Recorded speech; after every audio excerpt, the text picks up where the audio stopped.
Hi friends, உங்கள் காதோடு நான் உங்கள் கண்மணி. நம்ம ஜேர்னியை கண்டினியூ பண்ணலாமா? யார் அந்த ஆளு இப்படி கத்திட்டு போகிறான்? என்னதான் நம்ம மேலே தப்பு இருந்தாலும் அவன் அப்படி பேசியிருக்க கூடாது. சரியான திமிர் பிடிச்சோன்னா இருப்பான் போல. தம்மை, மிஸ்டேக் இஸ் யோர்ஸ், அக்செப்ட் பண்ணிக்கோ.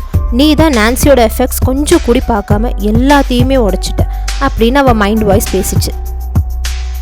அந்த சமயத்தில் நான்சி வந்து கிளாஸ் ஆரம்பித்தாங்க. ஆனால் அவளுக்கோ பெரிய இன்ட்ரெஸ்ட் இல்லை. ஸோ அவன் அந்த கிளாஸை கண்டுக்கவே இல்லை. கடைசியாக அவங்க கிளாஸை முடிஞ்சிச்சுன்னு சொன்ன உடனே அப்பா ஒளி வந்து விட்டது, தப்பிக்க வழி வந்து விட்டதுன்னு நினச்சிட்டு கிளம்பிட்டா. அவள் அவங்க அப்பாவுக்காக வெயிட் பண்ணிட்டு இருந்தா. அப்போ மழை வர ஸ்டார்ட் ஆச்சு. கிளைமேட்டும் ரொம்ப சில்லுன்னு இருந்துச்சு. சூடாக ஒரு கப் காஃபி சாப்பிட்டா நல்லாயிருக்கும் அப்படின்னு யோசிச்சுட்டு இருந்தா. அப்போ அவங்க அப்பா வந்துட்டார். சாரிடா தங்கம், கொஞ்சம் ஒர்க், அதனால தான் லேட் ஆயிடுச்சு அப்படின்னு அவங்க அப்பா சமாதானமாக சொன்னார்.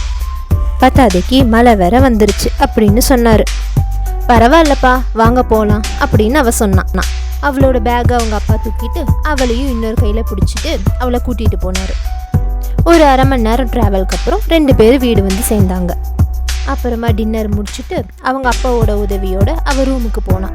கொஞ்ச நேரம் அவங்க அப்பா கூட பேசிக்கிட்டு இருந்தா. திடீர்னு மழை சத்தம் கேட்டுச்சு. அப்பா, இப்போ நேரம் என்ன இருக்கும் அப்படின்னு அவங்க அப்பாவுக்கிட்ட கேட்டா. அவங்க அப்பாவோ இப்போ 11 o'clock ஆகுதுடா அப்படின்னு சொன்னார். ஏன்பா, அம்மா இப்போ தூங்கியிருப்பாங்களா அப்படின்னு அவ கேட்டா. ஆமாம், தூங்கியிருப்பா தங்கம். ஆமாம், இப்போ ஏன் இதை கேட்குற அப்படின்னு அவங்க அப்பா கேட்டார். அது அப்பா, நம்ம வெளியில் போகலாமா? ப்ளீஸ்ப்பா, ப்ளீஸ் போகலாம்ப்பா அப்படின்னு அவங்க அப்பா கிட்ட அவள் ப்ளீடிங் டோனில் கேட்டா. உங்கள் அம்மாவுக்கு தெரிஞ்சா அவ்வளோதான், பேசாமல் தூங்கு பாப்பா, நான் கிளம்புறேன் அப்படின்னு ஸ்ட்ரிக்டாக அவர் சொன்னார். அவ்வளோதானே, அம்மாவுக்கு தெரியாமல் பார்த்துக்கலாம், எப்படி ஐடியா அப்படின்னு காலரை தூக்கிட்டே அவள் சொன்னான். அப்படிங்கிறியா? சரி தங்கம், வா போகலாம் அப்படின்னு அவர் உற்சாகத்தோட அவ கூட கிளம்பிட்டார். அந்த மலை துளி அவள் மேலே பட்டதும் அவள் சோகம் எல்லாமே அப்படியே கரைஞ்சி போயிடுச்சு. ரொம்ப நிம்மதியாக இருந்தா. அந்த மலையில் அவள் ஒரு சின்ன குழந்தை மாதிரி டான்ஸ் ஆட ஆரம்பித்தா. அவங்க அப்பாவும் அவ கூட சேர்ந்துட்டு கொஞ்ச நேரம் டான்ஸ் ஆடினார். சின்ன மலை 15 நிமிஷத்தில் நின்றுடுச்சு. அதனால தண்ணி இல்லை. அப்படியே ஒரு குட்டி வாக்கிங் போனாங்க 2 பேரும். அந்த மலையோட வாசம், சில்லுன்னு காற்று மேலே படும்போது அவனுக்கு அவனோட ஞாபகம் வந்துச்சு. கொஞ்சம் வெக்கத்தோட அவன் கண்ணை சிவந்துச்சு. அவளுக்கு அவன் ஞாபகம் மெல்ல மெல்ல கண் முன்னாடி வர ஆரம்பிச்சது.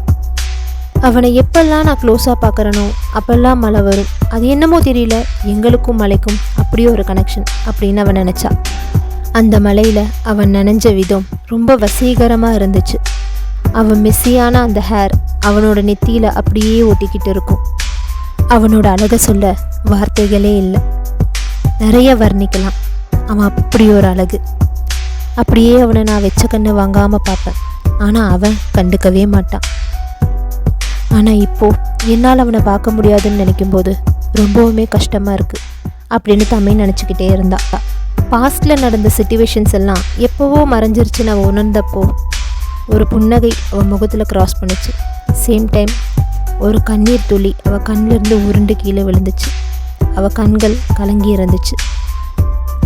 என்ன தங்கம் யோசிச்சுட்டு இருக்க அப்படின்னு அவங்க அப்பா கேட்டார்.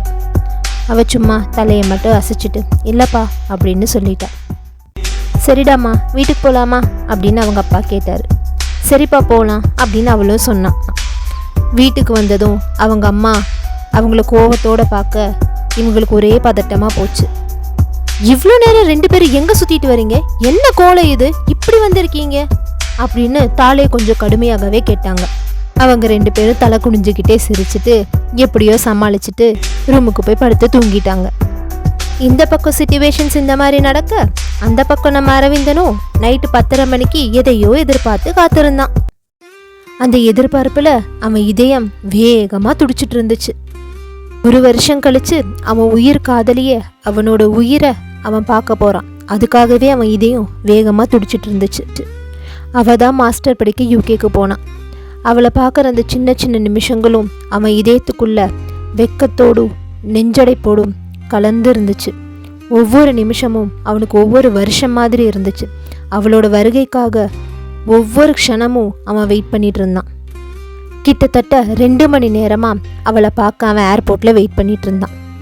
ஹலோ மிஸ்டர் அரவிந்தன் அப்படின்னு ஒரு பரிச்சயமான குரல் அவனை திரும்பி பார்க்க வச்சது. தோ அவன் காதலி உமையாள் வந்துட்டா. அவன் மேலே குதிச்சு அவனை இறுக்கமாக கட்டி பிடிச்சு அந்த சந்தோஷத்துலேயே அவன் முகம் முழுவதும் அவன் முத்தம் கொடுக்க ஆரம்பித்தான். அந்த நேரத்தில் அவளோட அன்பும் அவன் மகிழ்ச்சியும் அவன் மனசை நிரப்புச்சு. உமையால் போதும், எல்லாரும் இங்கே தான் பார்க்குறாங்க அப்படின்னு அவன் கொஞ்சம் வெக்கத்தோடு சொன்னான். பரவாயில்லடா, எல்லாரும் பார்த்தா என்ன, நானே ஒரு வருஷம் கழிச்சு என் அரவிந்தனை பார்க்க வந்திருக்கேன், ஒரு முத்தம் கூட கொடுக்கலன்னா எப்படி அப்படின்னு அவன் வெக்கத்தோடு சொன்னான். அவன் பைக்கு தான் கொண்டு வந்திருந்தா. சேம் டைம் அவள் லக்கேஜும் கம்மியாக தான் இருந்துச்சு. ஸோ பைக்கில் போகிறதுக்கு சௌரியமாக இருந்துச்சு. பரவாயில்லடா, நான் சொல்லாமே நீயே பைக் எடுத்துகிட்டு வந்துட்டியே, எவ்வளோ நாள் ஆச்சு நம்ம பைக்கில் ட்ராவல் பண்ணி அப்படின்னு அவள் சொல்ல அவன் பைக்கை ஸ்டார்ட் பண்ணான். 2 பேரும் பைக்கில் போக ஆரம்பித்தாங்க. அப்போ திடீர்னு மழை வர ஆரம்பிச்சது. அரவிந்தா, பைக்கை ஸ்டாப் பண்ணாத, நம்ம இப்படியே மலையில் நனைஞ்சிக்கிட்டே வீட்டுக்கு போகலாம் அப்படின்னு அவள் குழந்த மாதிரி சொன்னான்.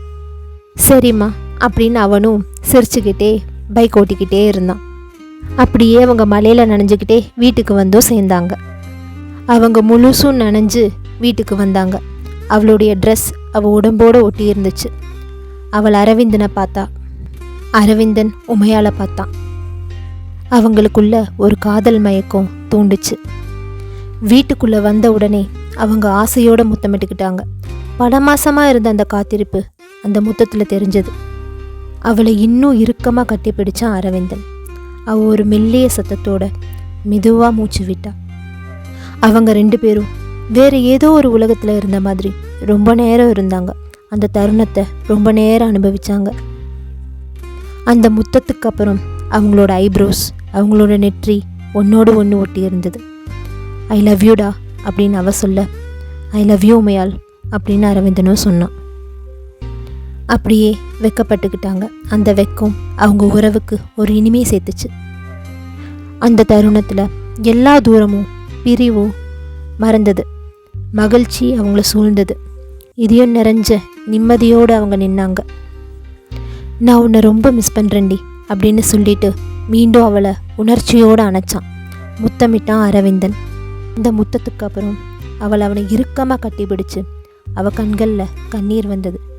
நானும் உன்னை ரொம்ப மிஸ் பண்ணுறேன்டா அப்படின்னு ஒரு கலங்கின கண்ணோட, உன் குரலை, நீ என் பேர் சொல்கிறது, உன் மெஸ்ஸி ஹேர் ஸ்டைல், உன் வெப்பம், உன்னை முழுசா, உன்னை மொத்தமாக நான் மிஸ் பண்ணுறேன்டா அப்படின்னு சொல்லிட்டு அவன் கழுத்தில், அவன் நெத்தியில் அவன் மெதுவாக முத்தமிட ஆரம்பித்தா. அதுவே அவனோட இதயத்துக்கு மீண்டும் ஒரு அதிர்வு கொடுத்துச்சு. போதுண்டி அப்படின்னு அவன் சொன்னான். ஆனால் அவள் நிறுத்தலை. சின்ன சிரிப்போட அவன் கழுத்தில் முத்தமிட்டா. அவளோட ஒவ்வொரு முத்தமும் அவன் உடம்புக்குள்ள ஒரு அதிர்வை உண்டாக்குச்சு. வேணாண்டி, சொன்னா கேளு, அடுத்து எது நடந்தாலும் அதுக்கு நான் பொறுப்பில்லை அப்படின்னு அவன் கிண்டலாக சொன்னான். அவள் சடனாக முத்தத்தை நிறுத்திட்டு எதுவுமே நடக்காத மாதிரி இன்னசென்ட்டாக ஒரு பார்வை பார்த்தா அரவிந்தனை. சில நொடிகளுக்கு பின்ன அவள் மீண்டும் அவனை கட்டிப்பிடிச்சு முத்தமிட ஆரம்பித்தா. அவளோட அந்த தைரியம், அவளோட அந்த தூய்மையான காதல் ஒவ்வொரு முத்தத்துலேயும் தெரிஞ்சது. அவன் இதயம் வேகமாக துடிச்சது. அவளோட தாகத்திற்கு அவன் முழுசாக சரணாகதி அடைஞ்சான். இன்னும் என்ன கேட்டுக்கிட்டு இருக்கீங்க?